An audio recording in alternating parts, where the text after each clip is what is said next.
So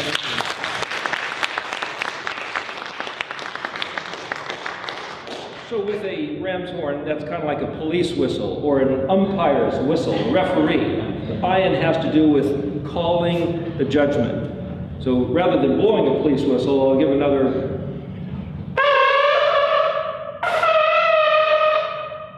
For those of you who blow shofars, if you just twirl your tongue, you can get that sound out of it as compared to. That's what it's worth, just to play around. So the point about the ayin, it's one of the more simpler letters to regard. It's an eyeball. And so, literally, we'll go to the board here, it's everything that you can consider regarding an eyeball is basically the ayin concept. But let me explain the shirt. We're wearing different colored shirts so that when you see the various video, the DVD that's being made, you can kind of lock into what it is. In the chart, the ayin is in the yellow column. So we've got the yellow shirt. The thing is about the Samic ayin pei, I'll draw these things on the board here. This is a little bit of rehearsal. So again, each week we're kind of trying to go back over some of the previous things to pick us up to speed and then go into the next week a little bit to give a kind of a frame of reference. Here you have the, say, the Mishkan.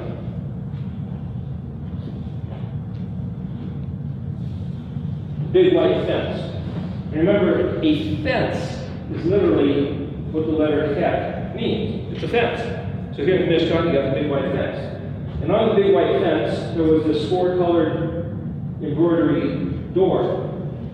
20-something times in the book of Leviticus, every time it mentions the embroidery in the Mishkan or the priest's garments, it always is the same sequence. It's blue, purple, red, and then it says it's on white linen, but then it also says there was some gold threads.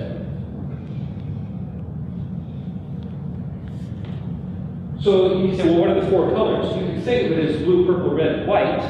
So in some of the drawings that we've done, there's blue, purple, red, white, which is why in the chart here we've got this Mishkan pattern broken down into blue, purple, red, white, and a little bit of gold, the gold threads. Technically, whether or not there was white mixed in with the embroidery doesn't necessarily say that. It might have just been blue, purple, and red embroidery, but it was on the white linen. So again, as an artist, you can kind of play around a little bit with that there. You could add white threads or not, or have a white field background. But when I was looking at these colors and trying to think, well, what do they mean? I thought, is there significance to the color pattern? And as we said before, I won't go into it too much, but blue keys to the yod, because it's like the blue. The blue ZT thread, you're supposed to remember that he's the creator and he gets to make the rules, and there's a sapphire pavement of brickwork on the throne room floor that Moshe and the 70 elders saw when they went up to Mount Sinai, and sapphire is generally regarded as blue. Purple lines up with hay. This is the Eriktology version of what these letters mean, because purple is like royal decrees, the king's words. And so hay is the expression of the yod in this sequence. Now hay normally follows a dalet. So hay is not necessarily the expression of the dalet if you're looking at the alphabetic sequence, but I'm just trying to appropriate letters to the colors. So you could say, well, Torah is the creator's expression, so that's kind of like blue and purple is the creator of heaven and earth. He revealed himself in creation, and then he revealed himself in his Torah. It's like, oh, well, could these four letters, Yod, Hey, Vav, and Hey, be a sequence of his revelations of himself? You go to Vav, lining up with red, and the word red is literally Adam, right? Adamah would be red earth. Dalet Mem is blood. Aleph Dalet is vapor. So you could say, well, gee, Adam, man, is literally, you might say, vapor of blood, and vapor is basically like a mist or a gas. So it's almost like breath. So man is breath and blood is one way to say that.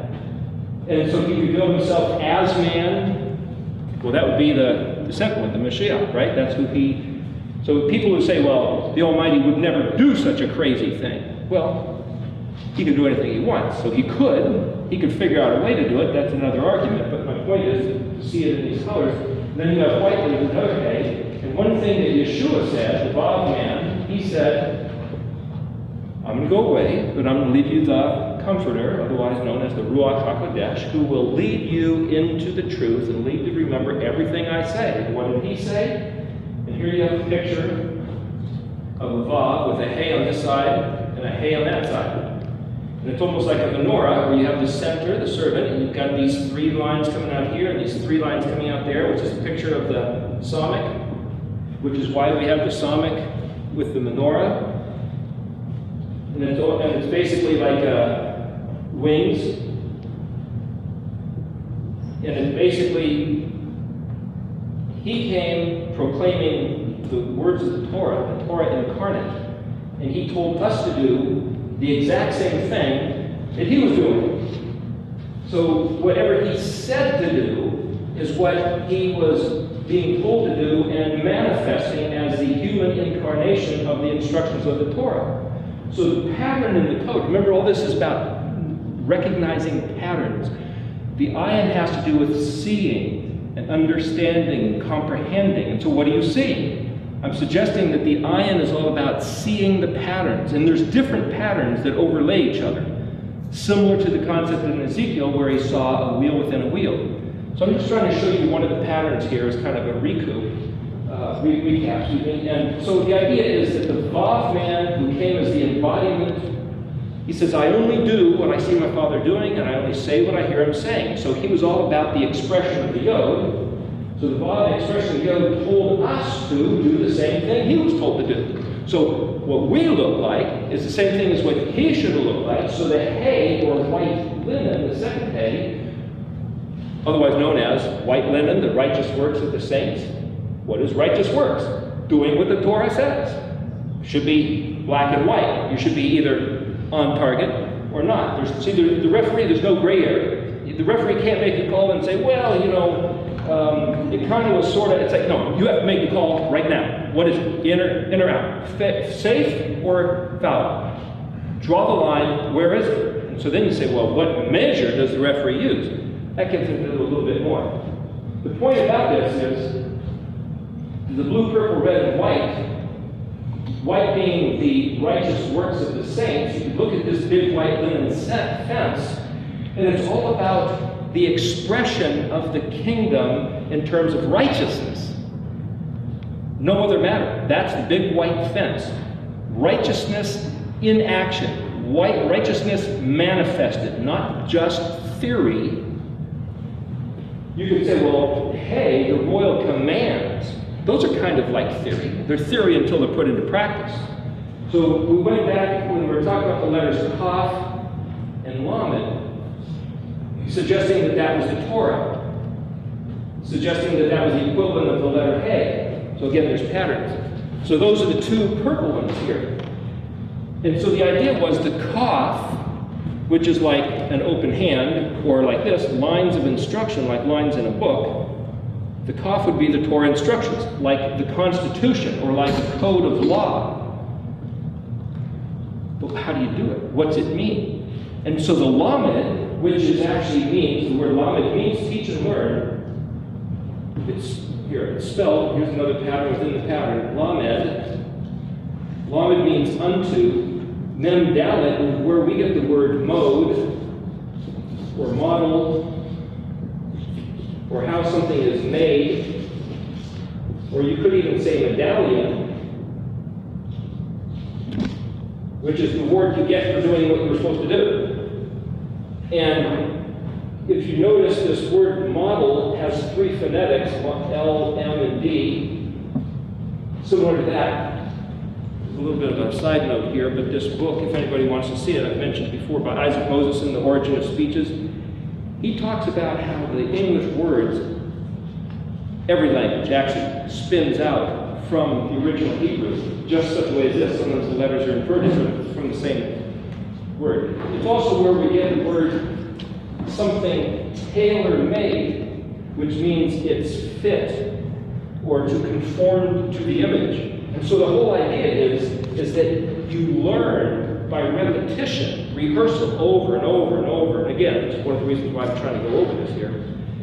By going over and over again, teach and learn. Remember, the lamed is a shepherd's staff with a curved end and a straight end, the pokey end and the pull end, right? The push and the pull, the carrot and the stick, the incentive and the reprisal. It's like the reward and the punishment. It's like this thing, and like a piston almost. It's what keeps it moving. Anyway, so the lamed is kind of like the Supreme Court of the Kaf. Okay, so the Kaf is like the Constitution, the lamed is like the Supreme Court. It says, these are the instructions, teach and learn, this is the appropriate way that they're supposed to be done. But that's still kind of theoretical, it's teaching and learning. So, after when you first come into the big white fence, if you read in the book of Exodus where it lays all this out, it says immediately right inside the door is the altar of sacrifice. So drawn like this, it's like a barbecue grate. That's why those lines are there, and they have horns on the altar. Right inside the door is the barbecue grill. And if you read the instructions for what they did, they brought their sacrifices up here. Say there was a sheep, but you couldn't just walk in. See, if you were contaminated, if you were unclean, and you wanted to bring a sacrifice, or if you wanted to give a thanks offering, you couldn't just walk in to the Mishkan. There was a barrier here. What's that barrier? Well, the letter Zion means to cut off. It's kind of like a bouncer at the door. It's kind of like a guard at the gate. So a little glyph that I have drawn down here shows kind of like a fence. And there's some guy standing with a sword in his hand type of a thing. It's just a little picture of a concept. You've got a blockade. You can't just walk in. You have to meet certain demands. So if you go to certain nightclubs, you might have to be dressed a certain way, or look a certain way, or pay a certain amount of money. What do you have to do to get in? Well, you had the ashes of the red heifer. You also had, outside the fence, you had Yeshua crucified on the cross. And so the little glyph over here, this in black, in the darkness outside the fence, basically shows a barbecue grate with an ox head in it, which is painted red. And there's also a cross here. Well, this is also the upside down symbol of feminine form. You know, there's this concept of, the earth goddess is where we get the word Geo, which is Gia, which is actually Gimel Yod Hey, I believe. Geological. Gaia is what, it takes on like the living thing of the earth. I've got these things encrypted in here for a reason. We're not going to go into that really. But the whole idea is whatever other things you believe in, which are not of the kingdom of Yod Hey Vav Hey, you're contaminated. It's an abomination. And you can't just go marching right into the Mishkan like, hey, come hold it before the throne of grace. We own this place. This is ours. It's like, if you don't fit the standards, you're not allowed in. The standards are, you need to be cleansed by the ashes of the red heifer, or considered cleansed by the blood of Yeshua, because of our willing waywardness going after false deities, whether they're nature deities, or whether they are like the Egyptians had the bull, they also had a ram and various other things, but whatever powerful deities you had been trusting in, you got to turn them upside down and put them on the altar, burn them up. So that's one picture. The other picture is they were told to get a red heifer, turn it to ash, mix the ash with water, and the priest then would put it on the people to cleanse them so they could come into the Mishkan. Once you come in, that's where it lines up with, like, this lines up with Pesach. Out here in the darkness, you come in, this lines up with the Chag HaMatzot, the festival of unleavened bread, separating leaven from leaven. This is where you learn the protocols of the kingdom, from inside, not outside. You don't have to learn the ways of the kingdom on the outside in order to begin. All you have to do, away from the deities, the false Elohim, those things which were of death, that were not real, be willing to turn to Yod Hey Vav Hey. Again, blue, purple, red, and white means Yod Hey Vav Hey in colors. His name is right on the door, blue, purple, red, white. You come to Yod He Vav He when you come to the Mishkan. There's no other deity. There's no question of who this is. The message is in the color. The message is in the form. You come in here and Kaf Lamed, you learn the instructions of the kingdom. Then it said there was a covered place. But halfway between the altar of sacrifice and the covered place, there was a laver, which we say lines up with Mem Nun. It lines up with counting Shavuot. So Mem is like being birthed, it's that which is hidden, and Nun is that which jumps out of the 50th day. Kaf and Lamed happens to equals 20, 30. The letter Yod happens to be a 10. Mem is 40. Nun is 50. Then you have Samik, Ayin, Pei. So you have Samik, Ayin, Pei. It lines up with the menorah, the table of showbread, and the altar of incense. And there was a veil, and where the Zadi is, it lines up with the Ark of the Covenant.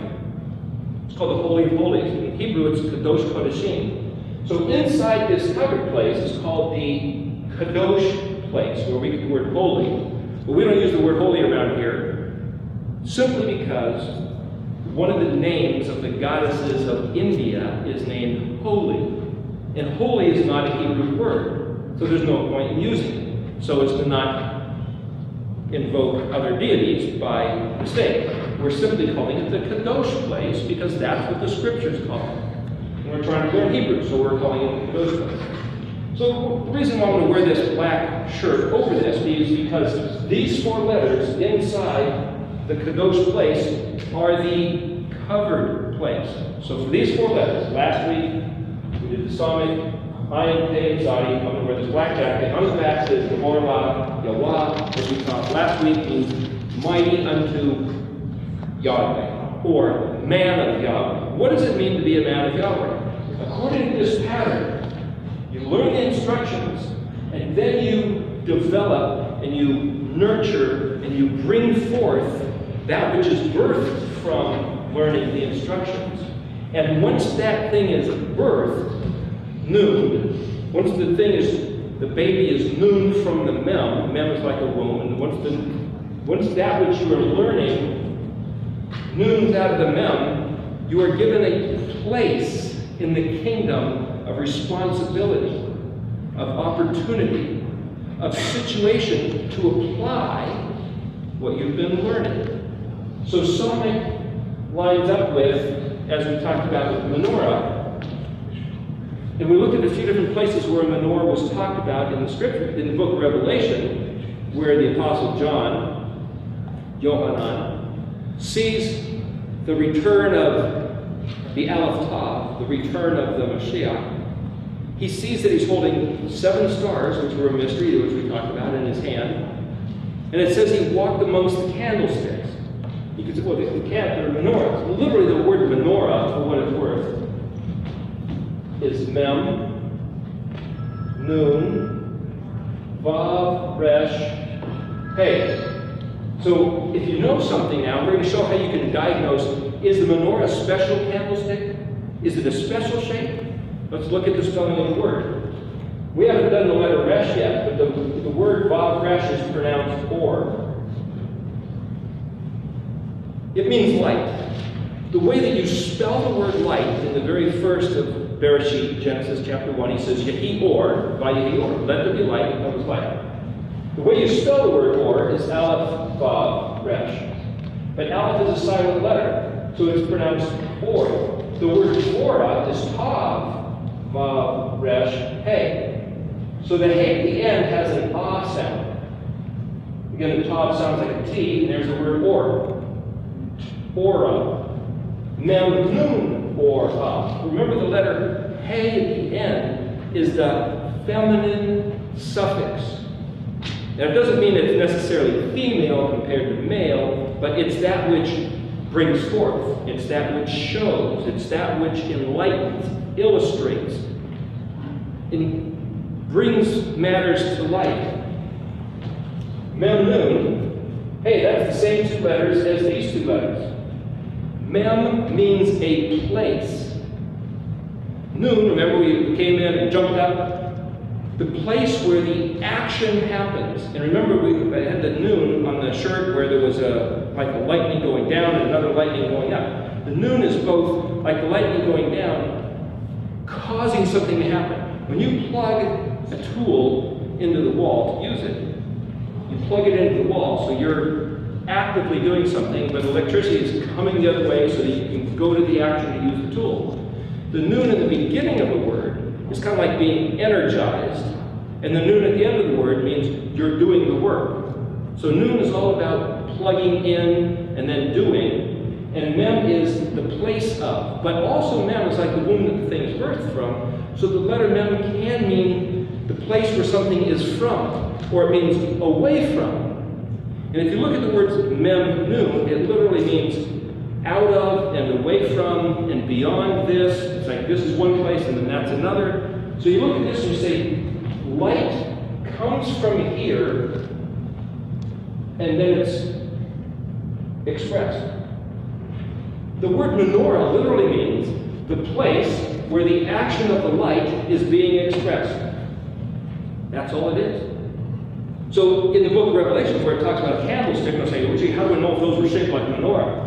It's called a menorah simply because it's the place where the light is emanating from. It happens to look like this shape because it was something like what was talked about in the book of Exodus, where he was told to do it. Anyway, that's the way this is working. So for these 3 weeks, we're going to have this menorah here. This is the second of the 3 weeks. For the 4 weeks, we'll wear this jacket. Because as a Gabor La Yawa, this is where you're doing the stuff. These 4 weeks, these 4 letters represent what does a good man do? What does a man of Yah do? There's 2 ways maybe one might express it. As we wrote on the back here, you have Gabor, Gimel Bet Resh, unto Lamed, in regards to Yod-Heh Vav-Heh. But there's another concept. The same word for man is Ish, which is Aleph Yod Shin.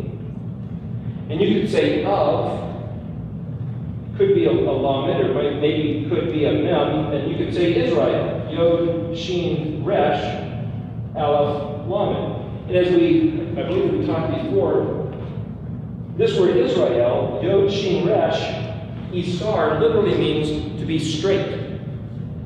And El can mean, it's translated God, but it is a prefix. It can mean motion towards something. It can mean basically powerful, strong.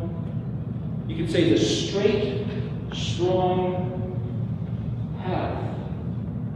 So a man of Israel, Ish Israel, what's he supposed to do? What does he look like? If you go back to this pattern, we talked about Psalmic, the modern shape in Greek looks like this, and in Hebrew it looks like that. The problem is with the Greek, and if you look here on the chart, the sigma is that shape, but we're over here where the Psalmic is, and it's actually the letter Xi, spelled Xi. But it's shaped like the sigma. See, the Greek language has shuffled a few things. They're not completely compatible. And so when the Hebrew changed to Phoenician, changed to Greek, changed to Latin, changed to English, you're spinning out. The only way to go back to what's really going on is to go back to Hebrew. One other thing to point out about this letter Ayin, the ancient way to shape the letter sometimes was just a circle. Why? If you're carving on a piece of wood or carving on a piece of stone, you may or may not have, depending on the size, to be able to put the dot into the middle.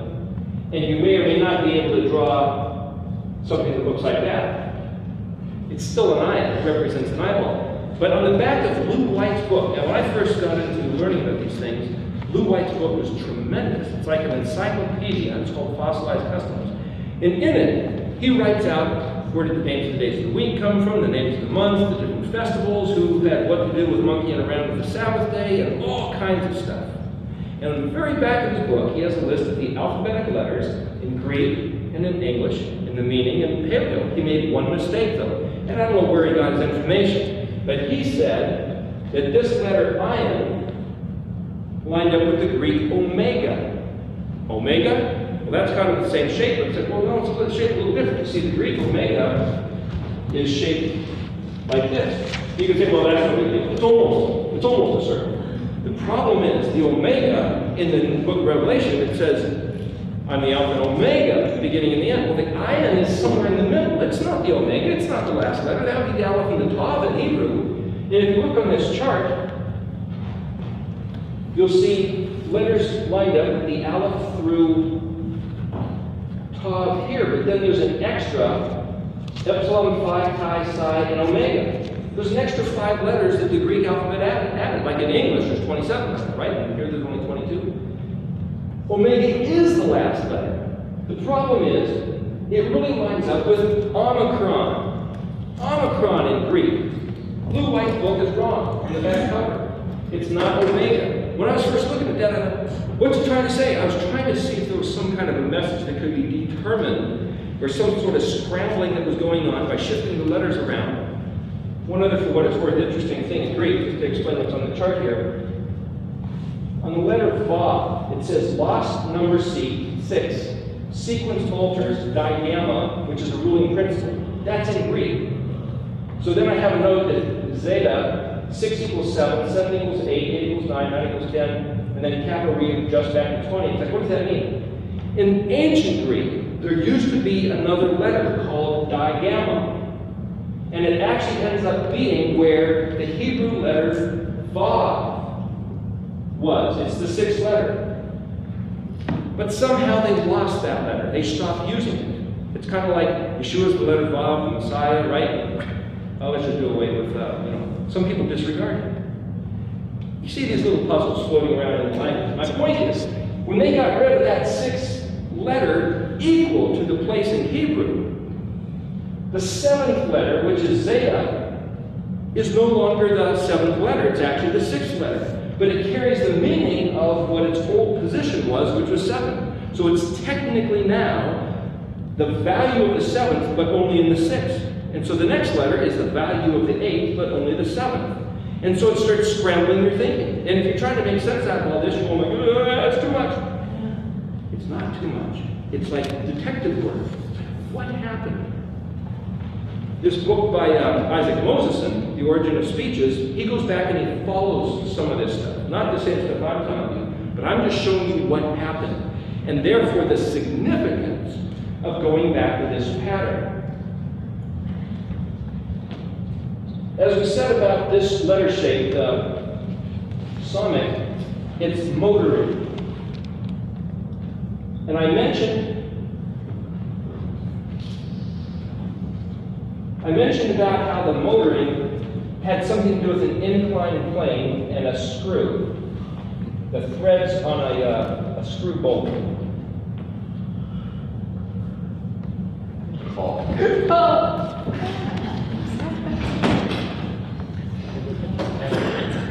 There we go. So if you have a screw bolt like this,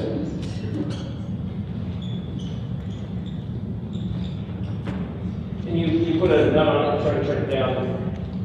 Why I mentioned about the inclined plane? There's another word which we'll get to later on, hopefully, which is the word shafah, which is word for lip, language, tongue, to smooth, make something plain, or like a windswept hill.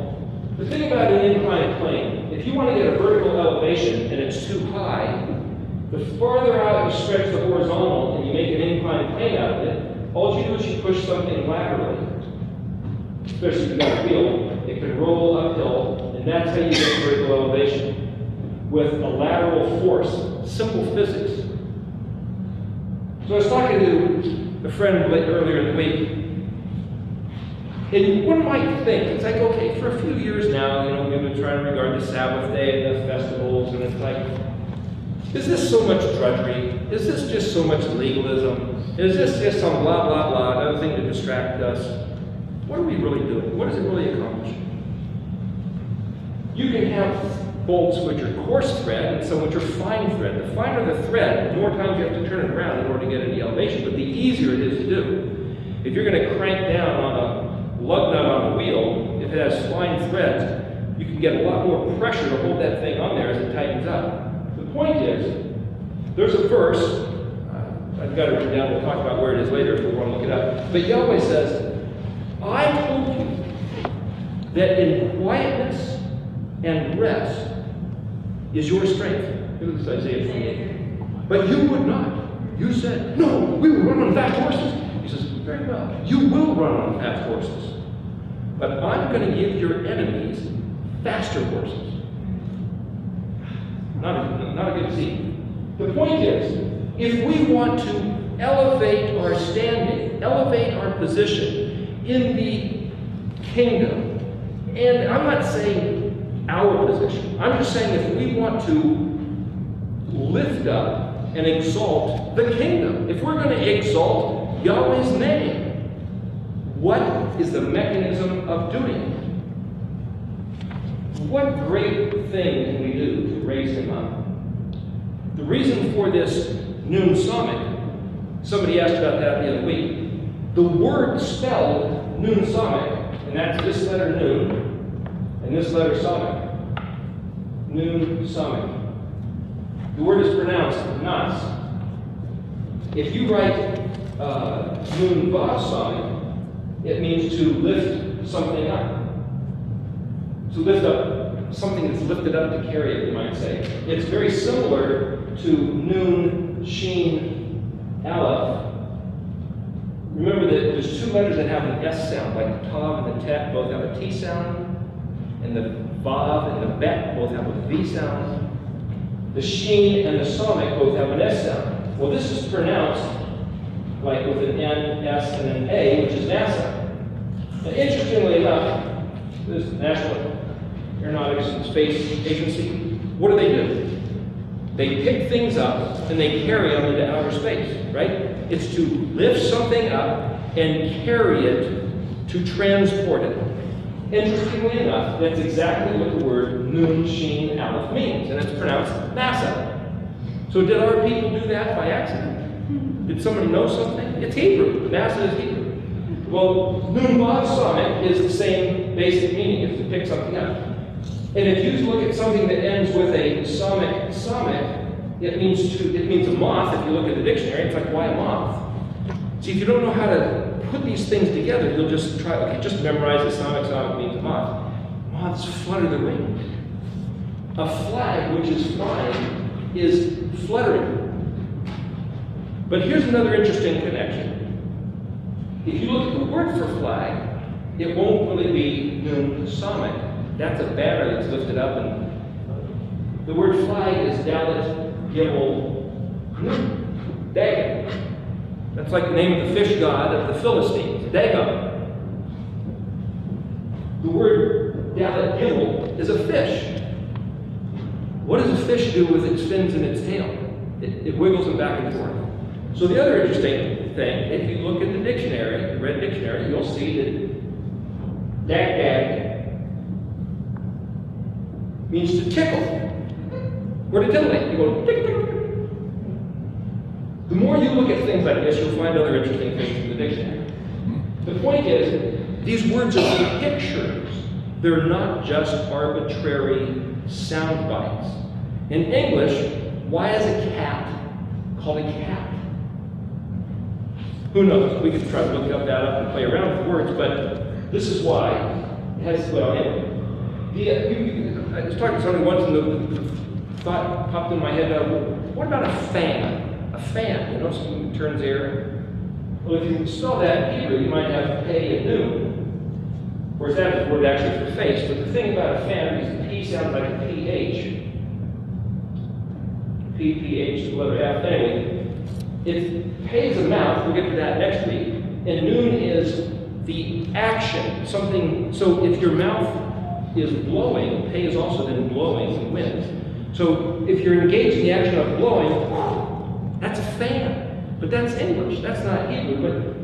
But see you can play with these concepts. I'm just trying to show you different patterns. In this book, The Origin of Speeches, he also, I didn't bring today, he wrote another book called The Word, and he goes into something like 20,000 English words that have Hebrew origin, and he maintains that literally every English word comes out of Hebrew. This is a guy named Isaac Moseson. He lives in Pennock, New Jersey. You can call him a Kentucky.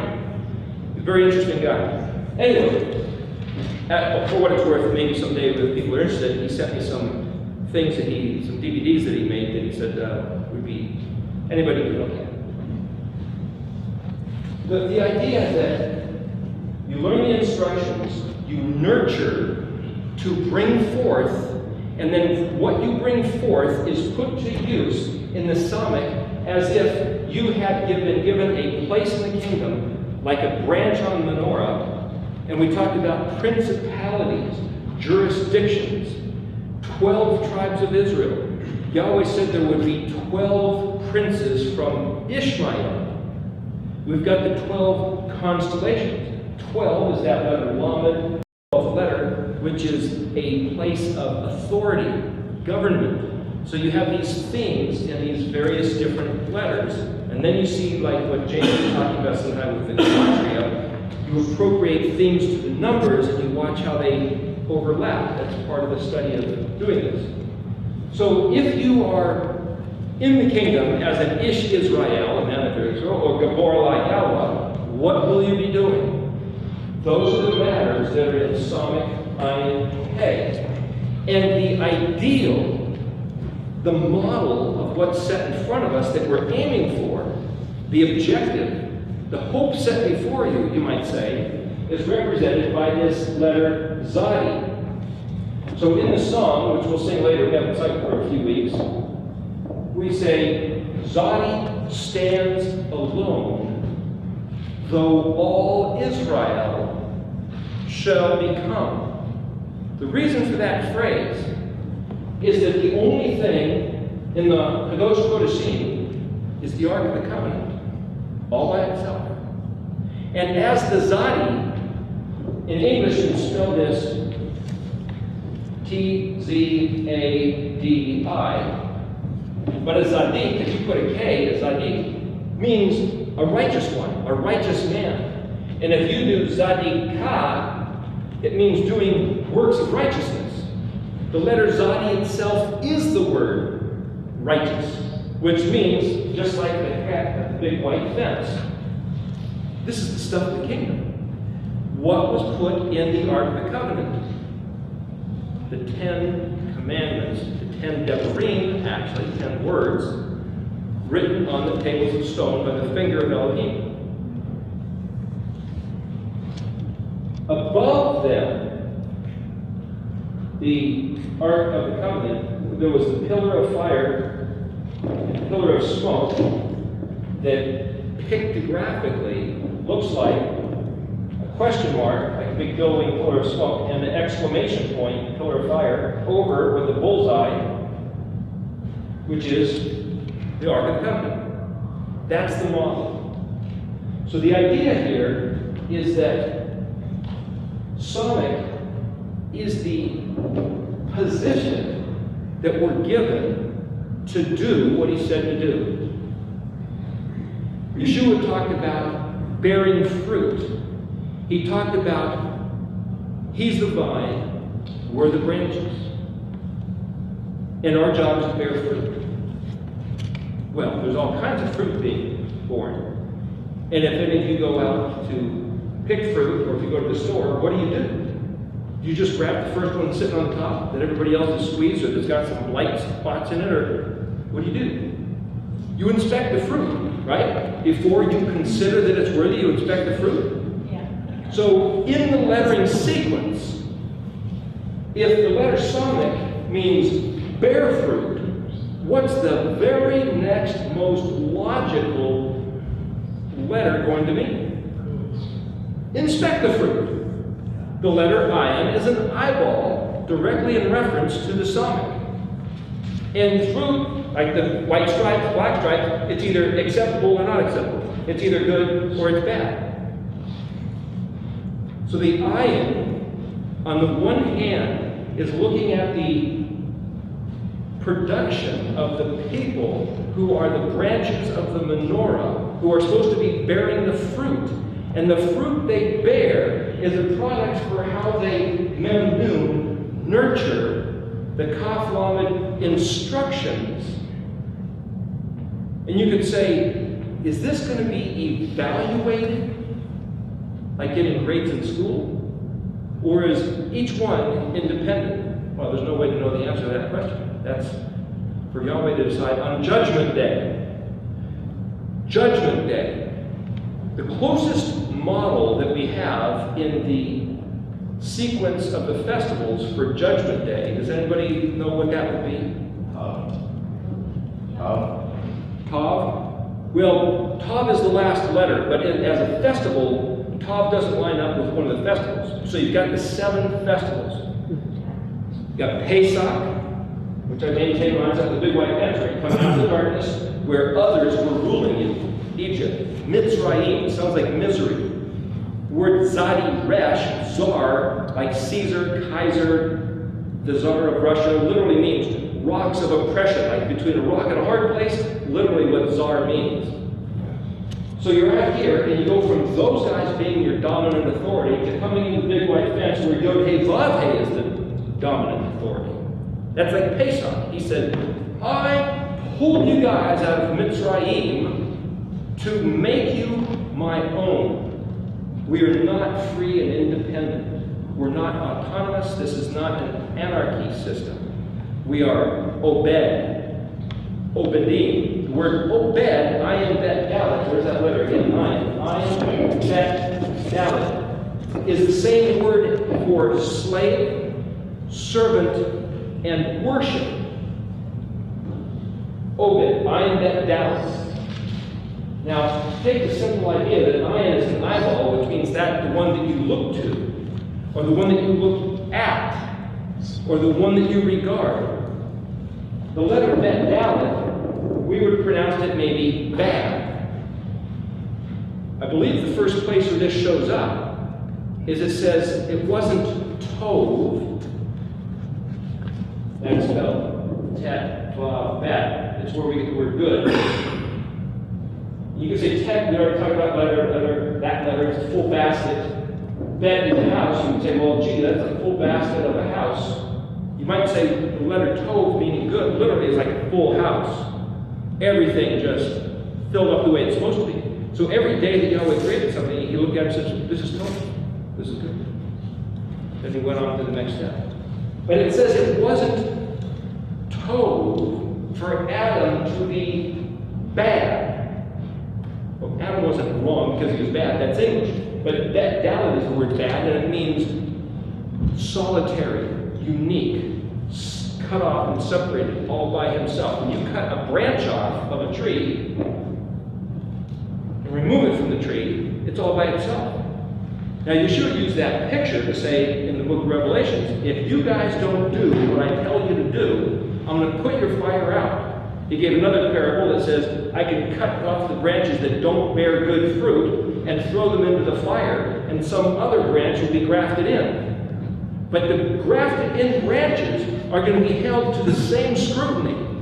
You see, what we've misunderstood in our Christian culture is that we were told that the Israelites were all busted off the vine because they were producing bad fruit. So they were thrown into the fire and pillaged by their horrible neighbors with atrocities that Yahweh sicked on them. And then he grafted in a bunch of Gentile branches and said, tell you what, I changed my mind. You guys don't have to do a darn thing. It doesn't make any sense. He didn't say we don't have to do anything. The model is you guys better produce good fruit because you're going to be held to the same scrutiny. And if you don't want to be expected to produce fruit, you can either stay out of the set-apart place and spend your life either here, or don't even come into the kingdom at all.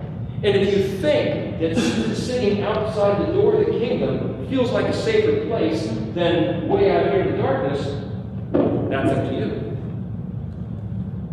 What we're trying to do here is not talk about Judaism or Christianity. We're trying to talk about what message did the Creator himself put into these letters.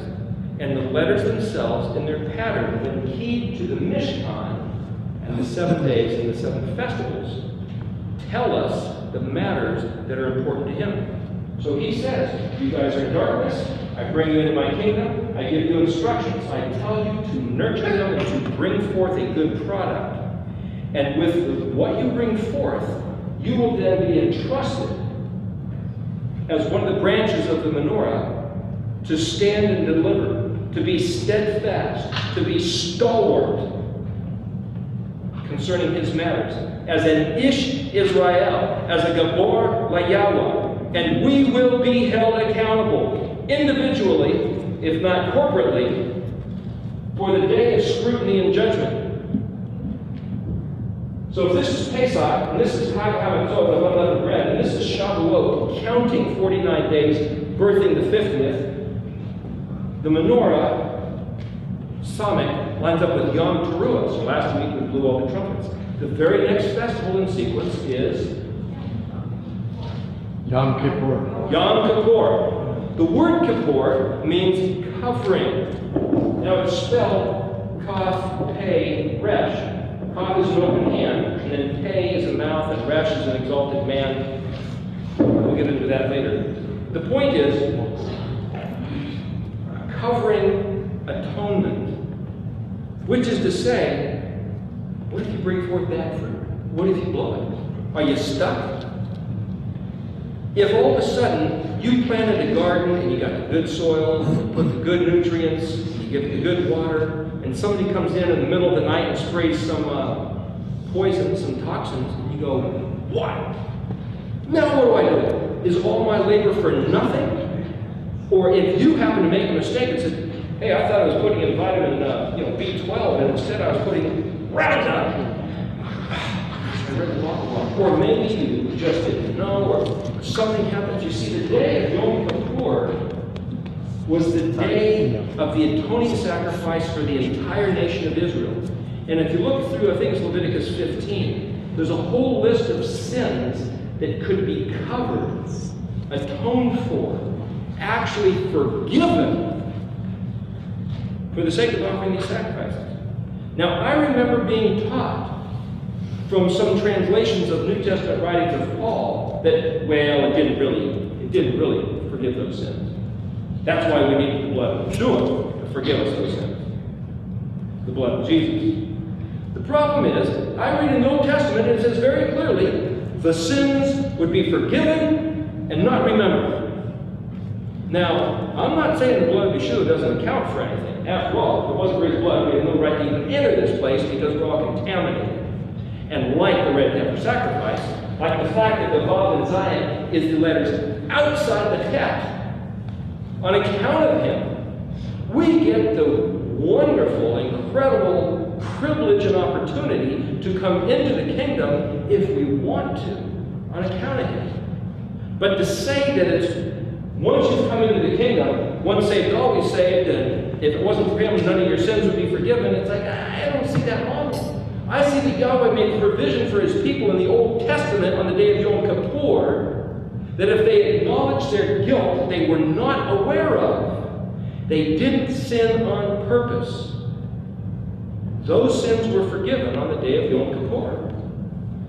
And it says forgiven. And I'm not going to argue what that really means. It says forgiven, covered, atoned for. But if you'll notice in Leviticus, again, I believe it's 15, volitional sins, sins you do on purpose just because you think you can, because you think you have a carte blanche escape clause. Oh, I can sin, it doesn't matter, it's already been paid for. Yeah, Jesus paid for it. Those sins were not forgiven. Now you have to rethink the gospel that we've been taught and say, once I learn, when I come into the kingdom, are you telling me I can't sin on purpose and get away with it without something happening? What's going to happen? Well, that's up to the referee. I can't tell you what's going to happen, but I'll tell you I wouldn't want to be in those shoes. And if I thought that I could get away with some stuff because I was told some bad teaching, and now I find out nobody gets away with anything, I can look to this Ayin, Yom Kippur, Day of Judgment, and say, Yahweh, please forgive me. I had a wayward heart. I had a wayward thought. I had bad doctrine. I was taught some crazy stuff. I don't know why I did it. but please forgive me. And I can count on him forgiving me, because that's his heart. He even says he does not desire the death of the wicked, but that the wicked would turn and find life. Now, I heard a guy talking on that. I don't watch very often, but I was watching a guy on TV the other day, and he had these prophetic words. And he was talking about how much God loved us, and how, well, why do you think I'm such a wicked guy? God was saying through him, no, I'm not a bad guy, I really love you. And I just want the best for you. Why do you think I'm such a wicked guy? And I'm thinking, the reason why is you read the Old Testament. We've talked about it. Read Deuteronomy 28. Read what's going to happen in Leviticus 26. Read Isaiah and Jeremiah and Ezekiel. And read a few other books in the Old Testament. And he sounds like, to call him wicked is to say he's like a little kitty cat. I mean, he's this ferocious tiger that'll just rip us to shreds and sick our enemies to rip us to shreds. Why?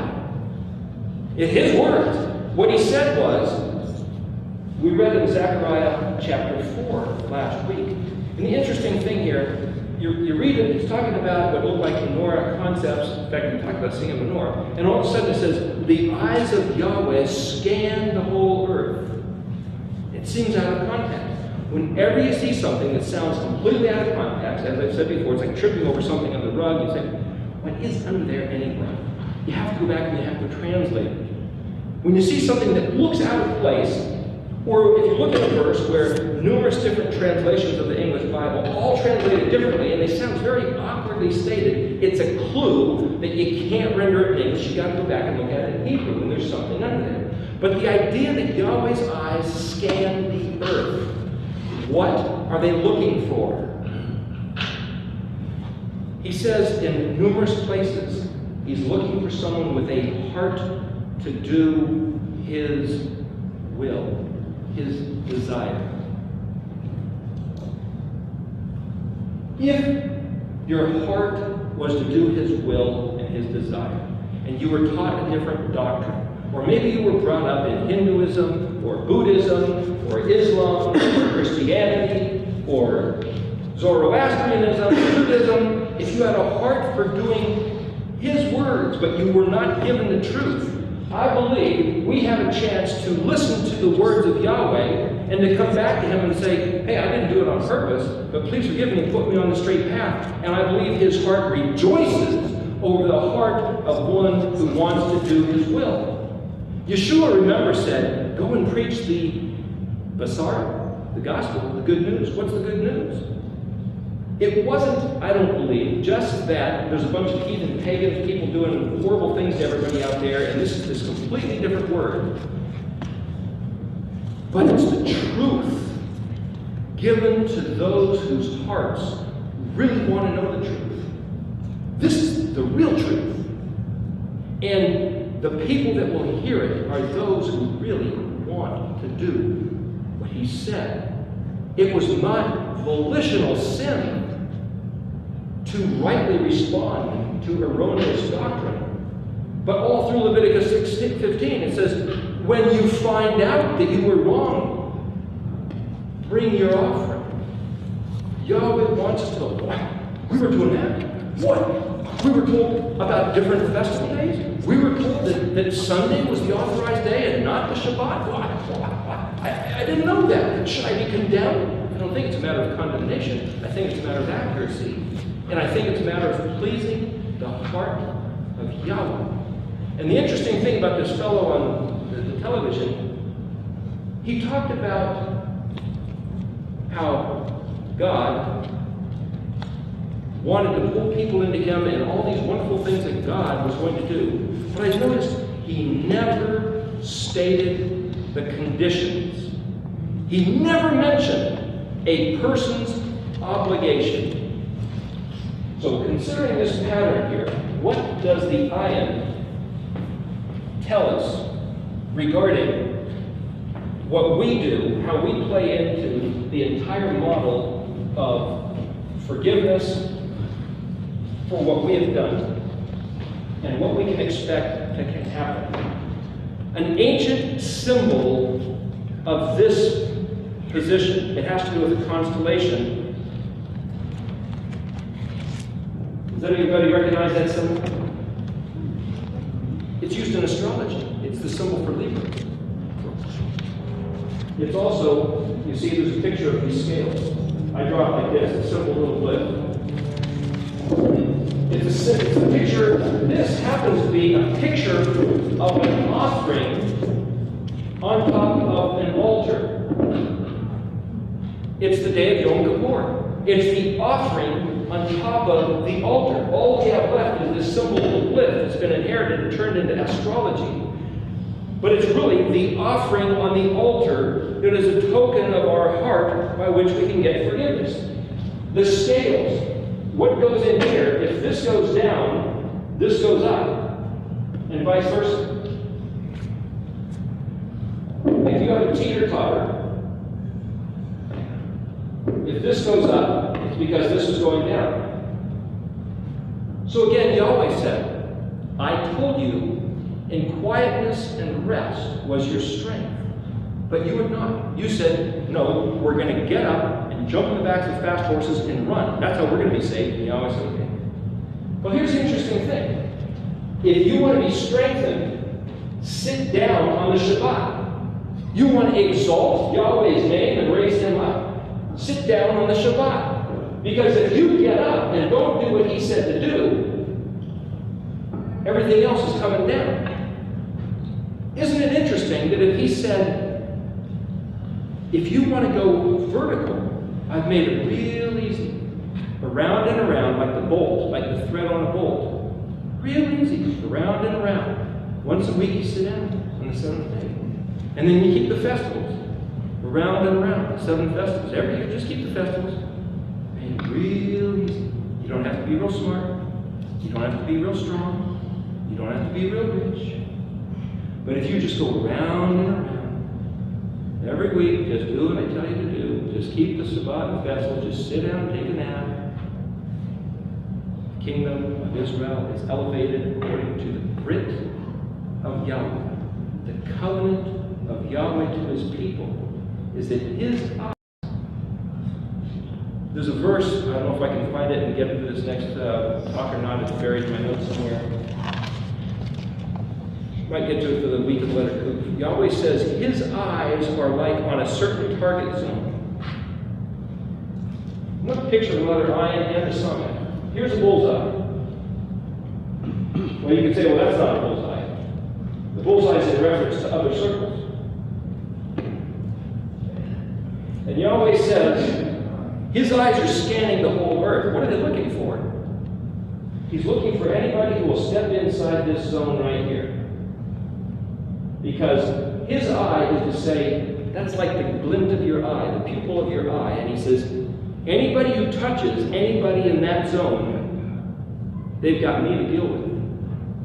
Now, does anybody want to be in Yahweh's bullseye, pupil of his eye zone? How do you do it?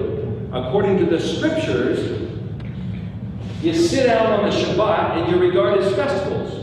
And you hold yourself to justice, do the right thing as best as you can tell. You do justice, give everybody a fair break. Do it right. And when your neighbor messes up, you forgive them, you have grace, you have mercy, you cut them some slack. That lines up with Samek, Ayin, Peh, Micah 6:8. He's told you, O man, what is good and what Elohim requires of you. Samek, Ayin, Peh. Do justly, Samek. You're given a position to stand and be the menorah, be the light in the meeting place, do the right thing. Do justly, love mercy. The Ayin has to do with loving mercy. And Yeshua said, with the measure you use, it'll be measured to you. Blessed are the merciful, for they will receive mercy. And then the Peh, walk humbly with your Elohim. Samek, Ayin, Peh. How do you walk humbly with your Elohim? You sit on the 7th day and you regard his festivals. As you do justice and love mercy. We've just got a couple minutes left here in this meeting before the break, 3 minutes.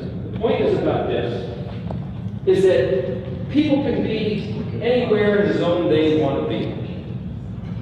Choose for yourself how close to the target zone you want to be.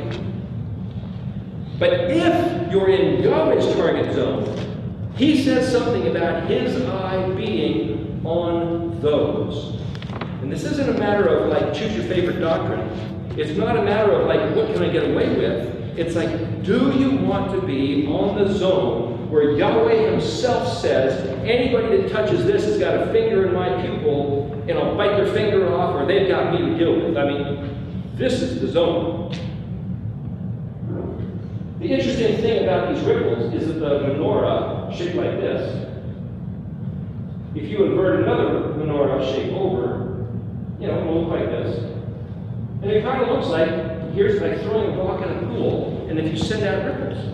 The interesting thing is that in Ezekiel 43, I believe it is, where it talks about this is the teaching concerning the top of the mountain in Jerusalem of the Temple Mount. Saviv, Saviv, Kadosh, Kodashim.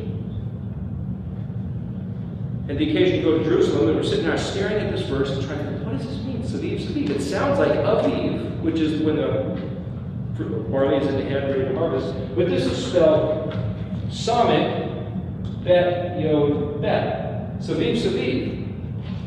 And it's translated, it means around and around. What goes around and around? And what this is all around the wall is most holy. But you sit there and you look at the wall, and it's built by Turks, Saracens, Ottomans, Crusaders, Romans, Greeks, Jebusites. There's maybe some Israelite stuff in there, but there's nothing kadosh about that mountaintop in Jerusalem.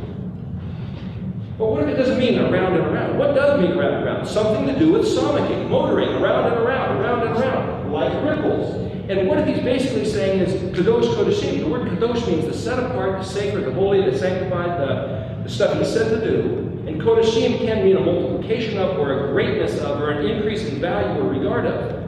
Is he telling us this is the teaching, he repeats it twice, this is the teaching concerning the things of the temple mountain in Jerusalem? Ripples.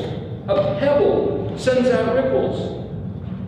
What's a little pebble? A little pebble knocked down Goliath. A little pebble is going to knock down the statue of Nebuchadnezzar's vision in Daniel chapter 2. An aleph, bet, nun, ebon, stone. A little pebble, dropping a pebble into a pond of water, and it starts sending out ripples. And those ripples don't stop.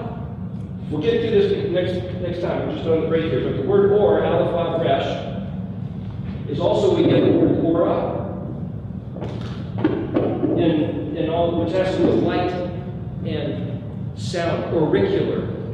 Light and sound are in ripples of waves. The menorah, the word corona, a halo, is also where we get coronet, which is the trumpets. These things are themes. The themes of being the light of the menorah, of your voice being like a trumpet, of doing what he said to do, sends out ripples. And he didn't make it hard, like a little screw fed. Fine threads, sit down on the Shabbat and keep the festivals. It'll send out ripples and change the world. He didn't make this too hard for us. And if we've blown it because we never kept the festival, we never kept the Shabbat, because we were told about Sunday, Christmas, Easter, and Halloween, all we have to do is keep the festivals and Shabbat. And thanks to the message of God before, there is an atoning covering that he's already put into provision that says, just change your heart. It'll tip the scales. Because with the measure you use, it will be measured to you. And if you regard my things, I will regard your things. If you disregard my things, I won't even hear you. We determine what goes in the scale. And if we were told that we have nothing to do with the scale, then, oh, it's all up to Jesus. We've missed the truth of the message. It's all up to us what we do. Every single thing we do is going to come back on us.